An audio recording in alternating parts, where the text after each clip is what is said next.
Welcome back to My Twisted Life and TV. I am Poetry. You are here for another recap and review of The Handmaid's Tale, Season 4, Episode 4, Milk. I am late again, but it is still Thursday, so that's a good thing. I didn't wake up until noon. I had planned on doing the video by noon. I didn't even wake up until noon. So, needless to say, you didn't get the video earlier today.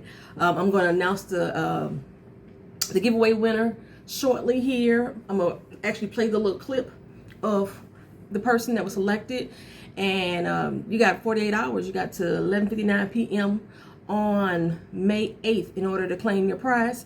So, and yeah, you'll see who you are in a minute. Hopefully you watching tonight. So, I got a lot to say. And most of the things I got to say aren't directly related to this particular episode.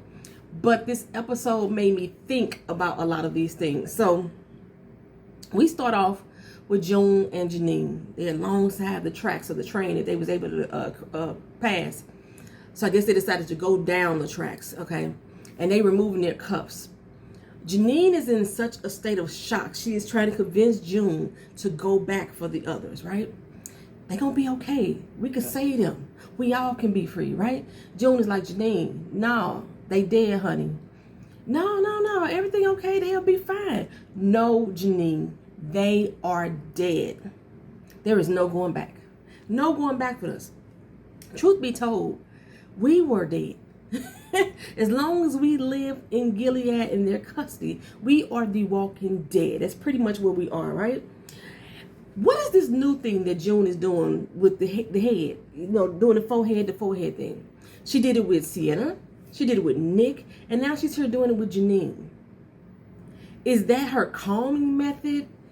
Now that she has to forehead to forehead with them and gaze them in the eyes, is that what that's annoying? Is her staring in the camera? Speaking of Nick, here we go back. Let's go back. Thank you for Kid Dom for bringing this up. Go back to episode 3 for a moment and touch on something that Kid Dom said. He could not understand, and neither could I, truthfully, how June could run back into Nick's arms and gives him such a loving embrace and kiss after this man just told you that he used your daughter. He had to do what he had to do, and that was to take the seed, the one that you've been fighting for, the only thing that really matters to you in life, to take that precious thing and use her against you to do his will. What if June had held her ground? What would have happened to Hannah then? Because she was steadfast the entire way through. But Nick knows how to play on her psyche, because honestly, Nick has been playing on her psyche this entire time. She was a captive. He took advantage of a captive woman. She don't have a choice as a captive person or whether or not she could be in a relationship with you.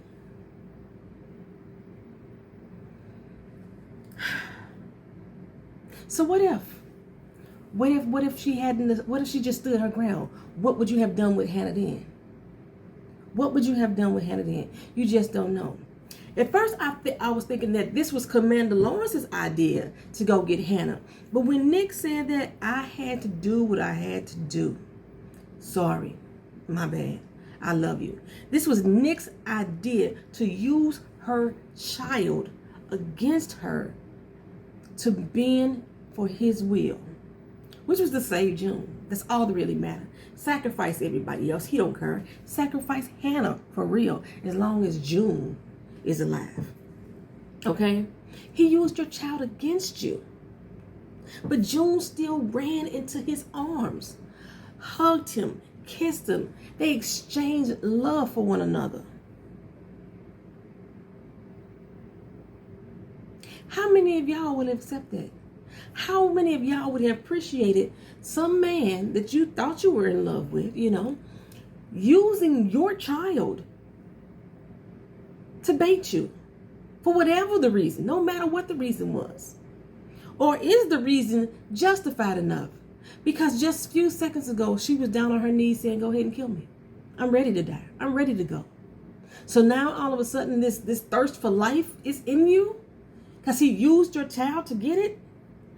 I meant to talk about that last episode. Like I said, when Ken Don put it in the comment section, I was like, you know what? Yeah, right. Okay. And then it brings up to the fact, to the point that Nick knows where Hannah is. Nick has always known where Hannah is, in my opinion. Always. And he's willing to let others die and keep Hannah where he can be accessible to her, just so he can always be accessible to June. She should be angry more than relieved. She should be so freaking angry because June, when you put Emily in the back of that truck and handed her jelly bean, you said that you were staying to get Hannah, that you were leaving. You were not getting on that truck. You were not leaving it because you were not going to leave Gilead without Hannah Banana. When you put all them people on that plane, you stayed behind again because you said you're not leaving without Hannah. Now here we are in the farmhouse with the Keys family, and you arguing with Alma back and forth about whether or not y'all should leave and go find Mayday. Mayday is out west. Mayday is out west. You said you wasn't leaving Gilead without Hannah, and here you are running from Gilead. Make it make sense to me, John. Make it make sense. It was really stressing me out this whole time because I was thinking about that from yesterday to today. June is so contradictory of herself, and she thinks she's this proud boss bitch. Y'all have made her, us, now I don't say us because I'm not including that. And most of the viewers have made her this boss bitch, this savior person, this one of a kind, do or die. She even feeling her own ass right now. She's so sure of herself. I saved you. I saved you. I saved you. How many people have had to save you? How many people have risked their fucking lives to try to get June's ass out? Not nobody else. Escaped from the hospital, failed. Escaped all the way to the eco land, failed. Escaped out, failed. And as a result of your failures, a lot of other people were punished, June. A lot of things could have been avoided if June had not intervened. Martha's hanging on the wall because of June. Remember Hannah Banana's Martha? Hanging on the wall because of June. Omar hanging on the wall because of June, his whole family. And her inability to sit her monkey ass still. The helicopter dude in the farmhouse, when Nick did try to help her orchestrate a little bit there. Another part, dead, June. All trying to save June. And she think that because she done made a few little lucky, had some few little lucky chances this past couple weeks, that she's all of a sudden Captain Save-A-Ho. She could save everybody. She's so full of herself, so big of herself. Hadn't did nothing right until 3 weeks ago. Anyway, they gonna follow the tracks and head west because that's where Mayday is supposed to be. They run up on some soldiers loading up this cargo train, and they hear them say that they're going to Chicago. This is their ride. But why Chicago? You said they're going out west, but what out west didn't make it think. I didn't think that Mayday was that far out west. I thought west of Gilead. You mean you talking about you going to California, the west coast? How far out west is Mayday supposed to be? That's all we heard was west. Stay west. Stay west. Stay west. Westward ho. Where? Where is Mayday? Okay.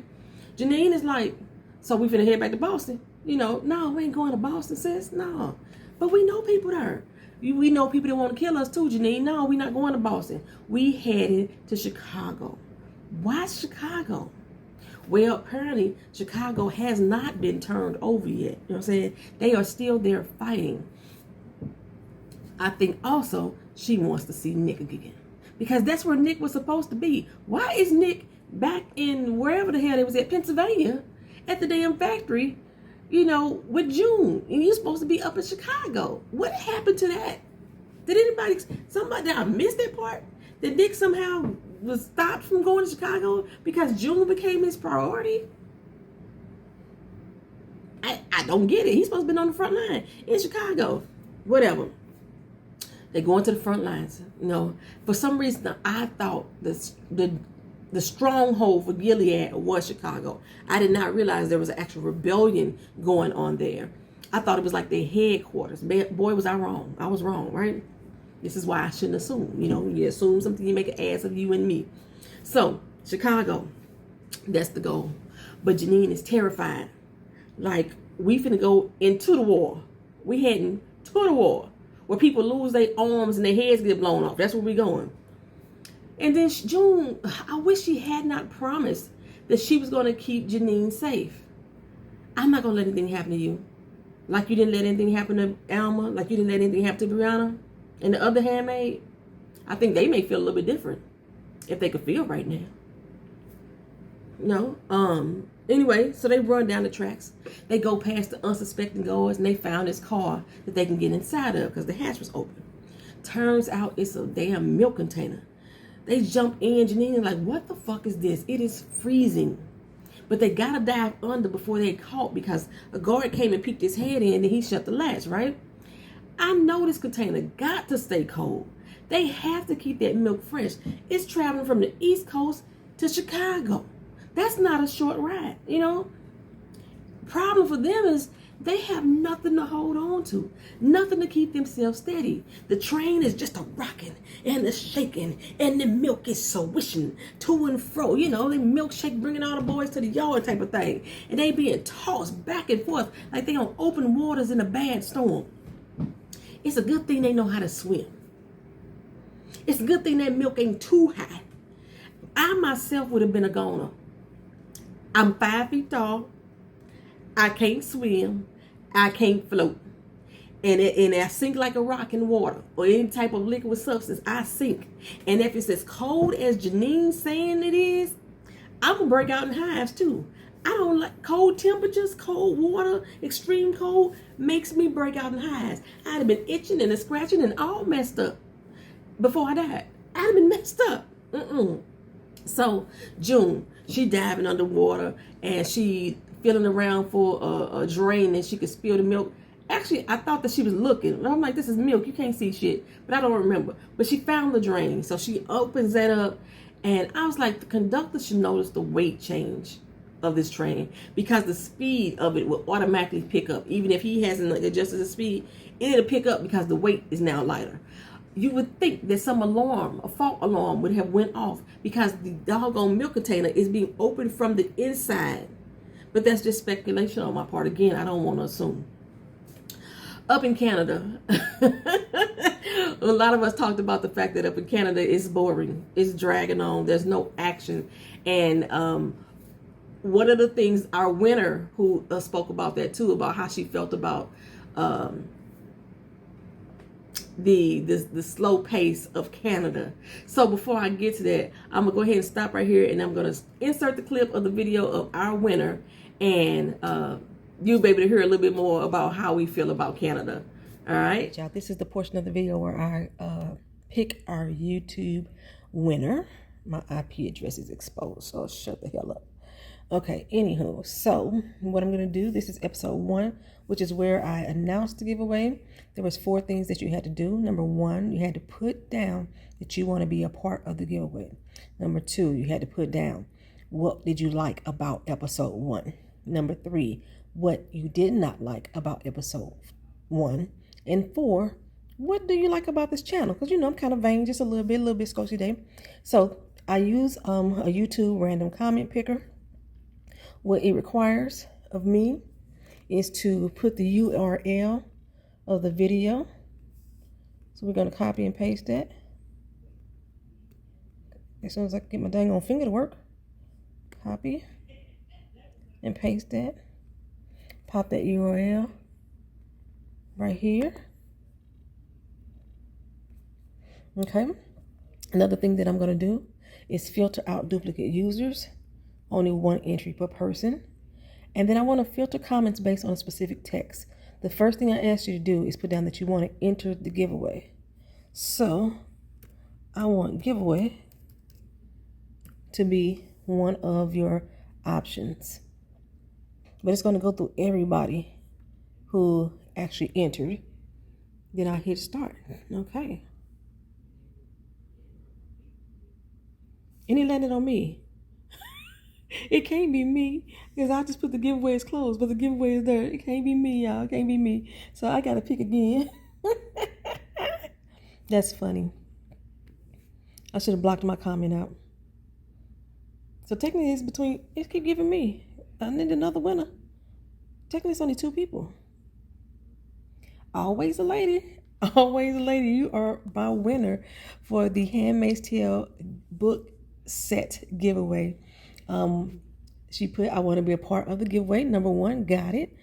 I love seeing the hope in Esther's face when she saw June and her drive for wanting not only revenge, but the privilege of being a part of the ones who are bringing Gilead to his knees.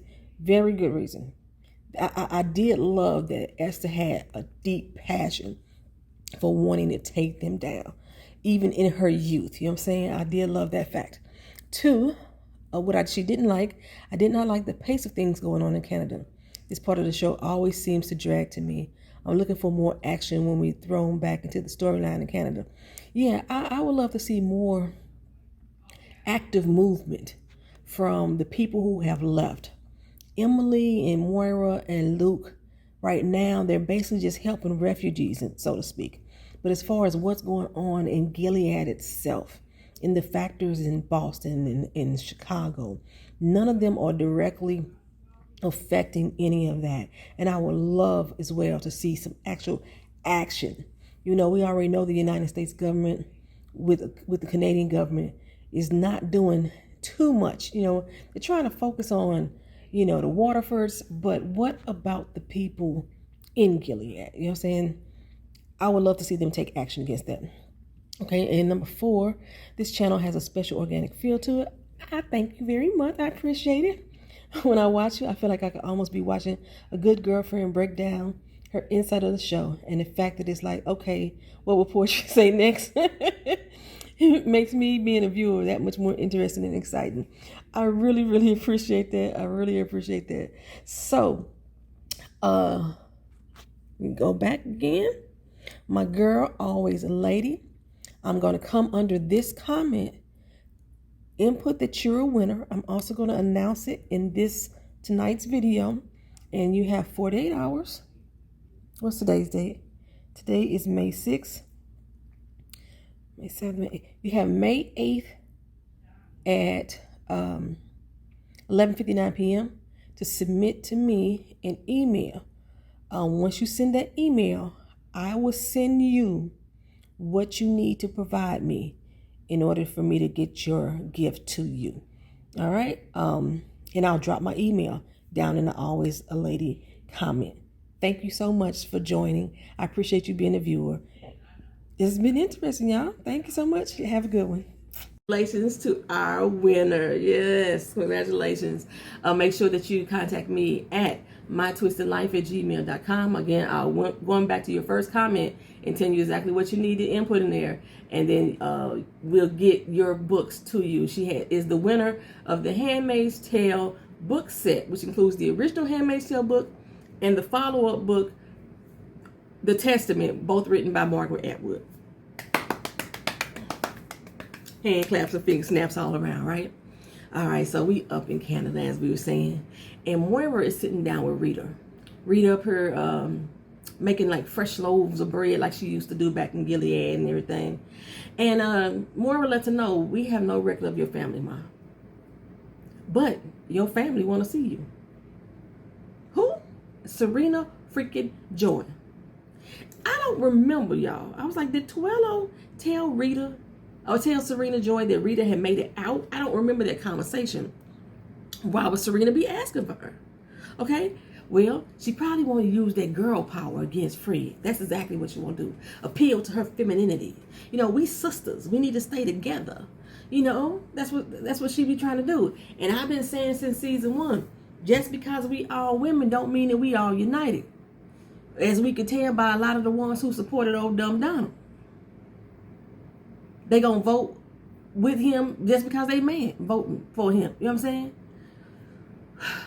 And so forth. You know, some of them got their own mind, some of them do, but still, everybody ain't for everybody. Anywho, Rita's like, why would she want to talk to me? And she's like, I know she mad. I told him everything. So she must know that Rita has been questioned, right?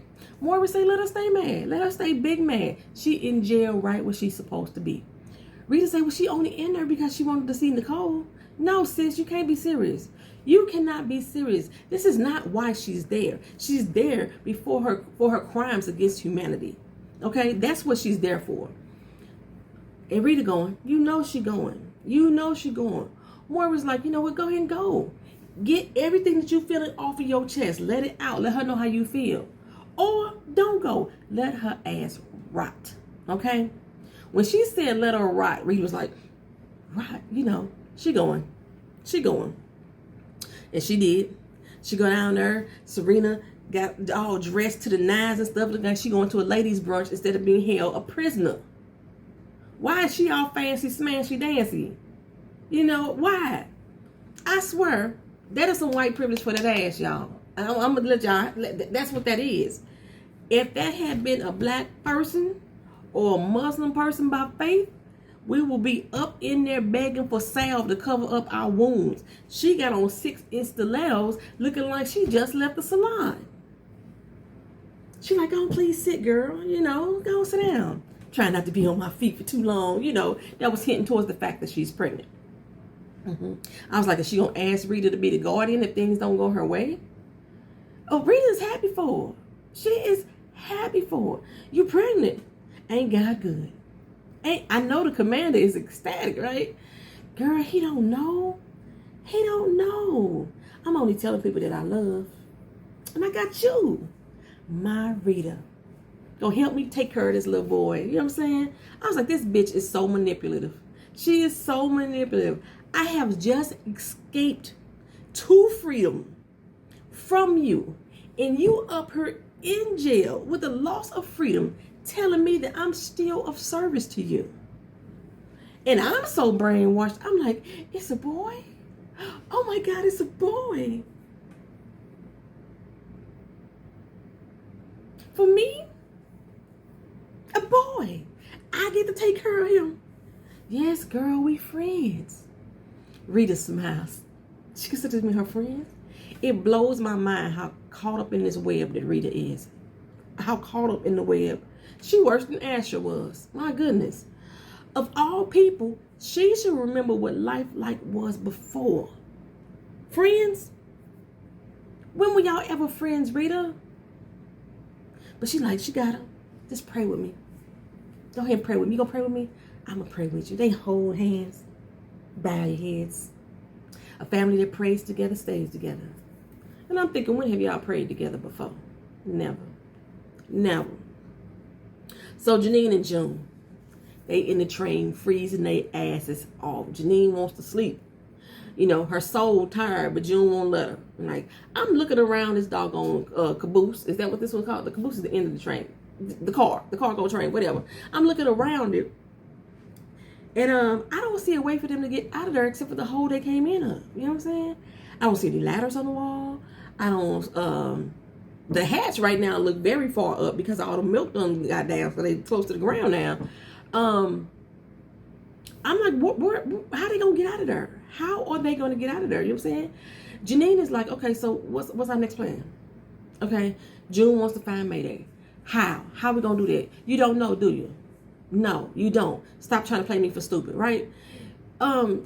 June, like, you know, we can do it. I'm gonna protect you. I'm gonna get you to safety. And Janine say, you think my brain is gone to shit? I'm not a mushroom. It's not. I'm not stupid.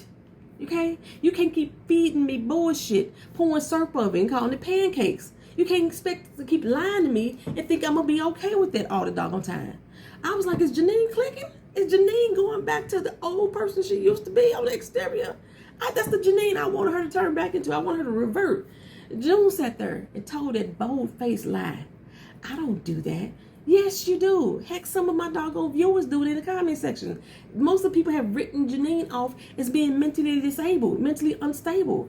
Okay? You have to treat her like she a kid. No, you really don't. But they do. They do. Okay? Because Janine doesn't have the same way of thinking as they do as far as religion go. Janine has really dove into, putting her faith in God, you know what I'm saying, with a little gangster on the side every once in a while. Everybody thinks she's stupid. You must be losing your marbles. Because she tried to take herself out of her kid. They think she's losing her marbles. Janine was trying to be free. Freedom for her and that baby. That's what that was about, right? Okay, so anyway, Janine tell her, yes, you do. Yes, you do. And you have no idea what we're doing. You have no idea where we're going and how we're getting there. Okay, let's just be honest here. June say, I'm keeping us alive. I'm going to let y'all have that comment down in the comment section, because if I speak on it, it ain't going to be nothing but cuss words falling out of my mouth. Just nothing but cuss words. Just falling out, be regurgitating like vomit, coming out of my mouth. And the things that she keeps saying, I'm just keeping us alive. Janine says, Alma and Brianna, they were good people. And it's probably why God wanted them and not us. My bad. He don't want you. I was like, is this the season for cracking June's face? Is this the season for cracking her face? June is like, whatever, girl. Girl, bye. That's not how God works. But that's how Janine God works. He takes the righteous, leave y'all bad seeds down here for the world to handle, right? I'm saying? Janine is pissed. She's like, you know what? Alma made us wait for you. She was like, we cannot leave without June, because she loved you, okay? Like, they all loved you, like real love, right? You know what I'm saying? She's like, I know that. All disgusted. Like she got a right to be disgusted. You know what I'm saying? June still does not take any accountability for her actions. None. Still don't at this moment. She like, everything that's happened, I tried to save y'all, so whatever happened, happened. Who cares if motherfuckers got hit by a train? I'm trying to save y'all. That's how June look at it to me. That's the way I see it, right? So Janine says, you know what? They had looked up to you. And I'm saying beyond understanding, you know what I'm saying? Which is why it's so easy for them to follow her, okay? Even when she had no clear direction, no true means to protect them, they still follow her because they looked up to her. It may not have been love, but they damn sure looked up to her. Janine asked the question. She said, did you give us up? Because we didn't show where we was going, like you said. June said they had her. They had her. They had Hannah. And she's like, oh, you saw Hannah? You know, that touched her. That touched her. You would have done the same thing. She should have left it alone there. She should have left it alone there. Janine like, look here, don't tell me what I would have done. Like I said, Janine has already jumped off a bridge with her baby in hand to save them, to free them. She would have been free. You know, sometimes death is freedom. She would have been free if June had not stopped her, right? She was willing to sacrifice her child. What are you willing to sacrifice, June? When it comes to June, June thinks of herself first. First and foremost. She thinks of herself first and foremost, right? June said, all you would have done is something stupid and dangerous. Janine said, this is stupid and dangerous. This is stupid and dangerous. Well, that's all I would have to do is save your ass again. I said, June, bitch, really? The last time I checked, them motherfuckers were saving you. Remember, you had the gunshot wound to the belly.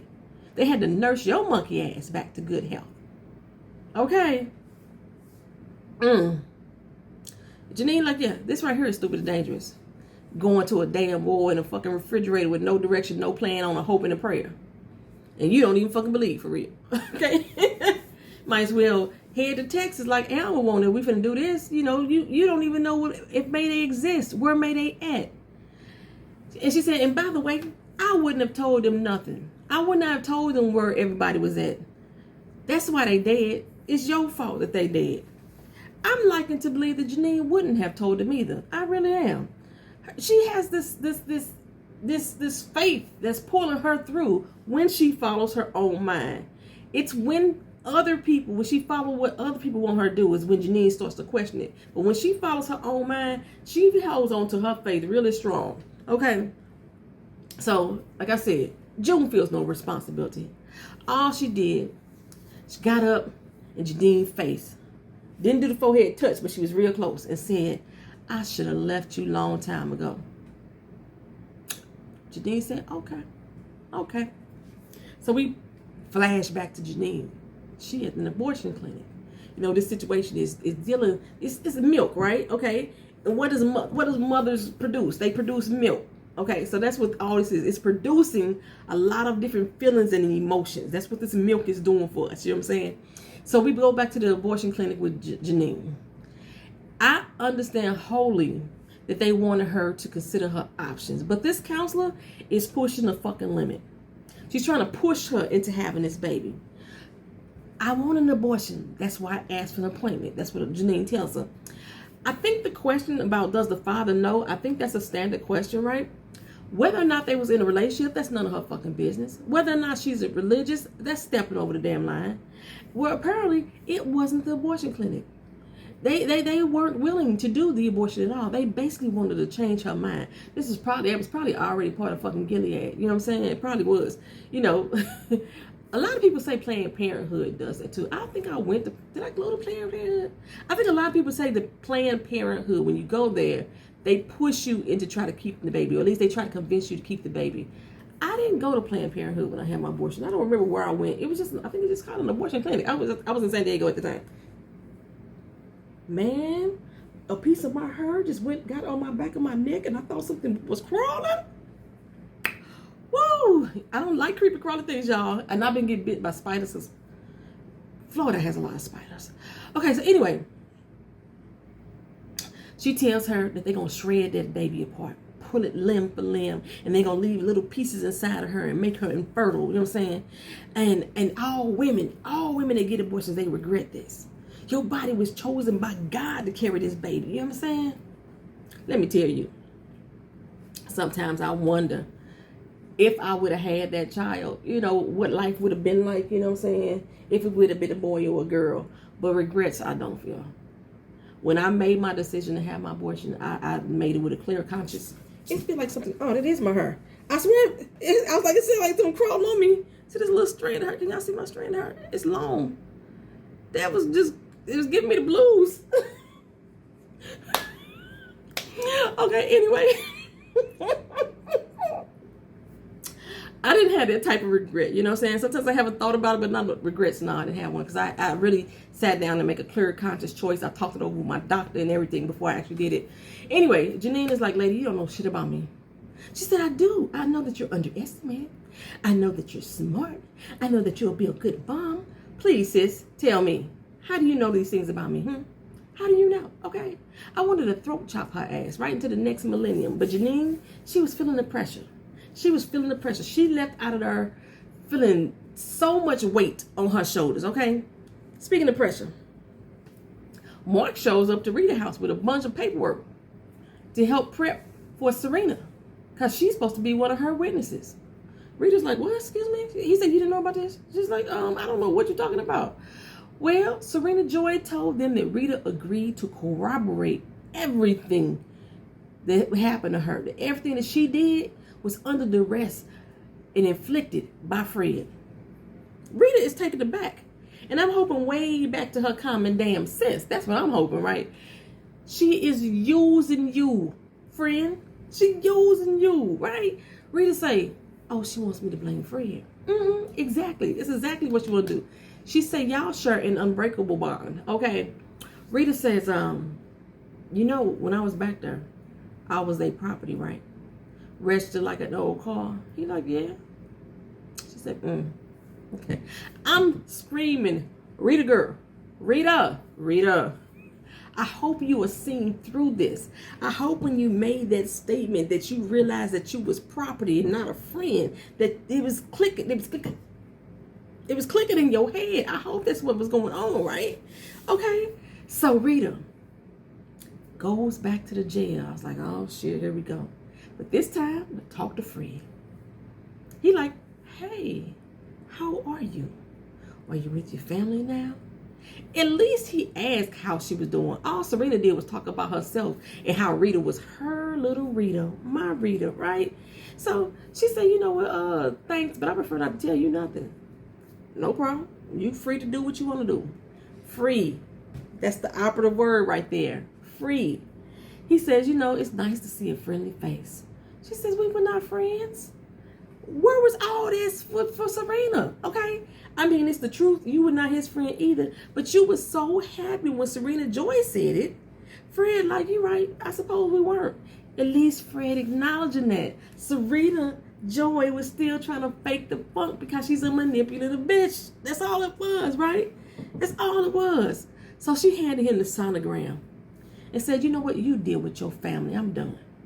You know what I'm saying? I thank God every day for the fact that I ain't got to deal with y'all no more, right? I let out a sigh of relief. I was like, praise be. Praise be. Yes, she's seen the light, right? But Fred was like, I was never cruel to you. You held her captive. It wasn't like she can just walk out on the street by herself all free and willy-nilly. No, sir. That was cruel in itself, even if you never laid a hand on her. You held her against her will. She was captured. She didn't walk into your door freely asking for a job, put in an application. That ain't what happened. All I could hope was that Fred was going to take Serena Joy down. Rita said, I pray for your son. Fred looked at that photo and his face was like, the fuck is this, right? Take her down. You go down too. You go down too, but you make sure you hold Serena Joy's hand. Y'all motherfuckers hit rock bottom and blast through the bottom of that bitch, right? Hold her hand. Take her down with you. Take her down with you. All of a sudden, the train screeches to a halt. Run for her. You hear it all outside. You hear about some people screaming. Janine is like, what the fuck is that, right? June wants to get out in the middle of gunfire. They probably shielded the best in that tank, but in her mind, if they are attacking a Gilead train, then they are not of Gilead. And probably our best choice for survival, right? So she's able to open up the latch. She heard voices. They screaming to disarm whoever. She see all these dead guardians all over the ground. And this woman locked and loaded on her, June, like, who the fuck are you? Okay? You know, June is like, hey, it's me, June. We not on. Who is we? We in Paris right now. Who is we? So she helped Janine get up out the tank, and Janine come out like, hey, what's up? You know what I'm saying? So old girl, her name is Teresa. She calls over this dude named Steven, who was fine, by the way. You know what I'm saying? That was a good looking man. Oh, my eye leaking. I be having all kinds of stuff go wrong while I'm doing these videos. I told you I got dry eye.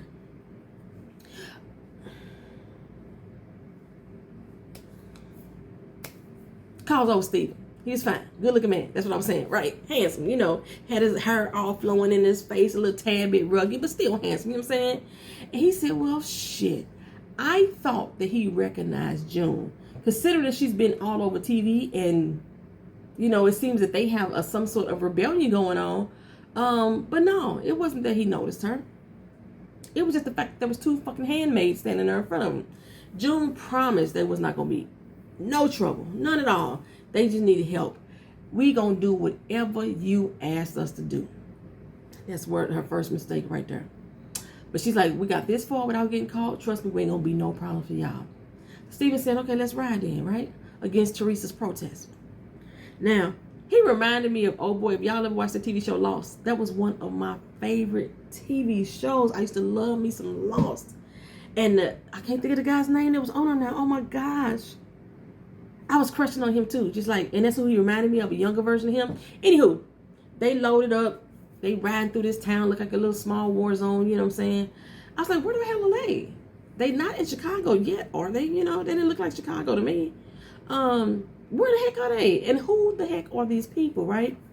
And I don't know if it was just me when they was walking through there, June looked like, I wonder how I could take over this place. That's how she looked to me, right? Anyway. Steven went from fine to a dog-face ass motherfucker. That's what he did. June and her basically, she asking, but she demanding at the same time for food and shelter.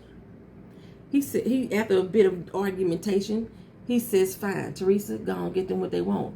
But which one of y'all gonna stay here with me?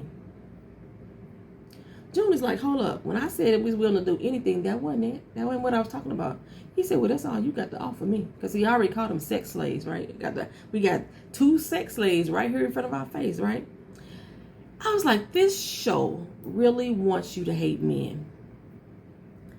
They really want us to hate men, you know? Because if I think back on it, is there one good man out there? One? Emily's professor was probably a good man.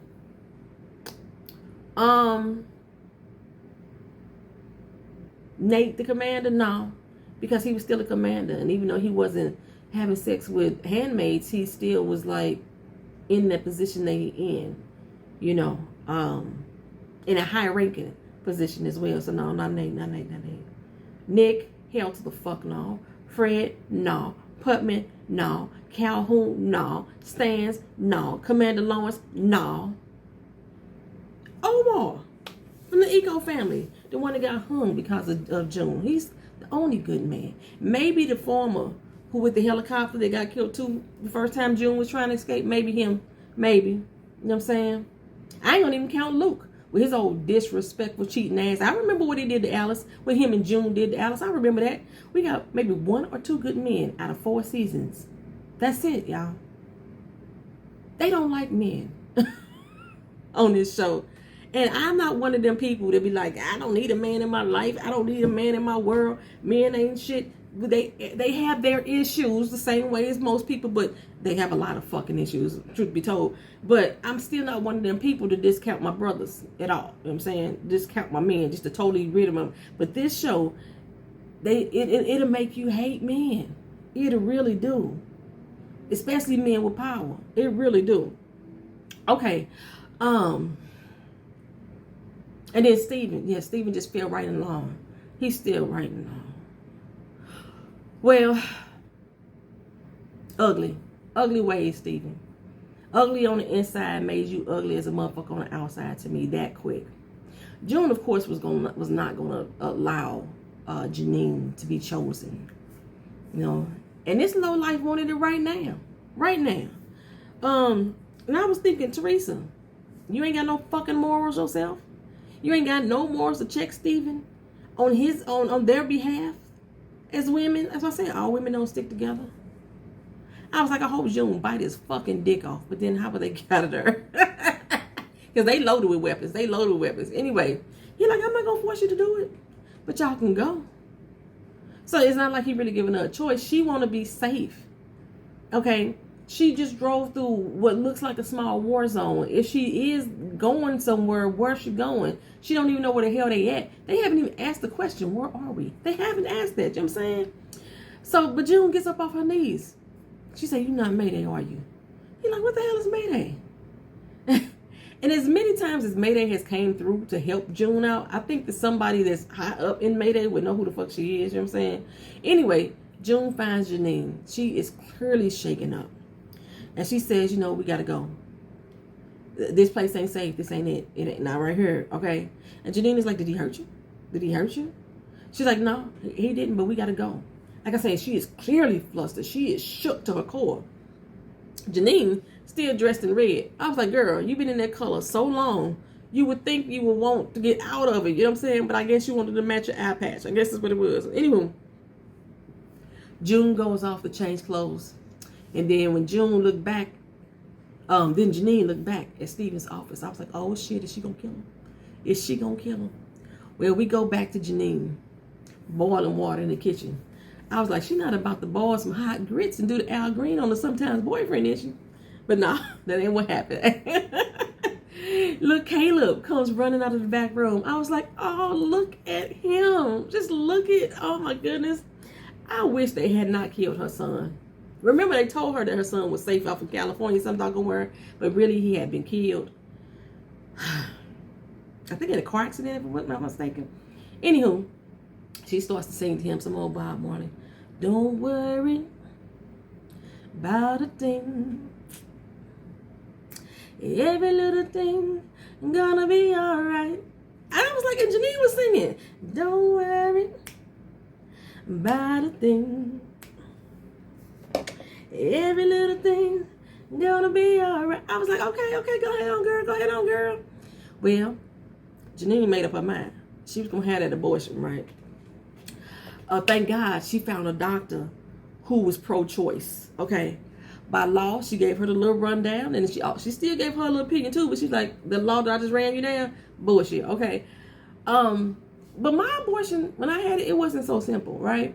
They gave Janine some pills. Say, take one now, take another one 4 days later. I actually did have the tube where they stuck the tube up in here, sucked it up. You know what I'm saying? I was done in less than 5 minutes. I only had to lay there in the room for about 15 more minutes because I had anesthesia and it had to wear off a little bit. And they had somebody drive me home. That was it. Janine basically took a plan B. That's what it seemed like. I was like, is this how they doing abortions these days? Or maybe it's just different stages? I don't know. When I found out, I was only 6 weeks pregnant. When I found out, they gave her pills. Anybody that recently had an abortion that ain't afraid to talk about it, or you in the medical field, the nurse field, y'all let me know. Is that how we doing abortion these days? Just pills? And then, you know, that's interesting. That's interesting. We go back up to Canada. Rita is finally free. This whole little sit down with the sushi, that's Rita being free. When we first opened up this episode, she had her hair pulled back tight in a ponytail like she used to wear. She's sitting in a dimly lit room wearing dingy looking clothes, and now she got her hair down. It's flowing, you know what I'm saying? She's sitting in a beam of sunlight coming across her little TV tray. That's all it was, a little TV tray. That's all she needed, right? You know what I'm saying? She's sitting there eating sushi, just free to be, okay?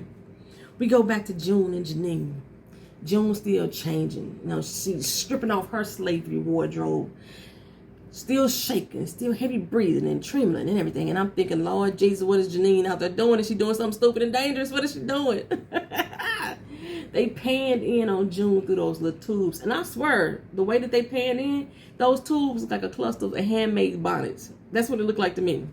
Well, Janine was coming in there and she brought us some bread. So here, eat. We good. We ain't got to go no doggone where. I was like, what the fuck happened? Well, Janine didn't kill him. She went in there and gave the man what he wanted. Now they can stay.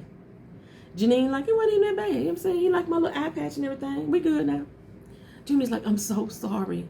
I guess June, her mindset was like, I am not about to go from being one sex slave to another one. You know, I'm not going to go under the rule of thumb of one doggone, you know, badass dude to another badass dude. That's not what I'm going to do. You know what I'm saying? I can get us to safer ground. We leaving. Okay? And this was all, I think this was June it was eating at her, you know, about what she would have to do in order to keep them safe. And she wasn't about to do that. Yeah, June does not sacrifice as much as she believes that she does. Anyway, Janine basically said, I'm gonna be the sacrifice. This is for the greater good. This ain't about me. This is about keeping us safe. And you know, when they sitting there together and Janine's eating her bread and I was like, it was whatever, you know what I'm saying? It's just pussy. That's how Janine was feeling about it, right? I think June realized that Janine would not have gave them up. At least that's what I was taking from it. She would have sacrificed herself instead. That's it, y'all. That's the end of this recap review. Again, thank you for coming here. Thank you for always being available, leaving your comments in the comment section. Congratulations to our winner. See you again in the next video. Peace.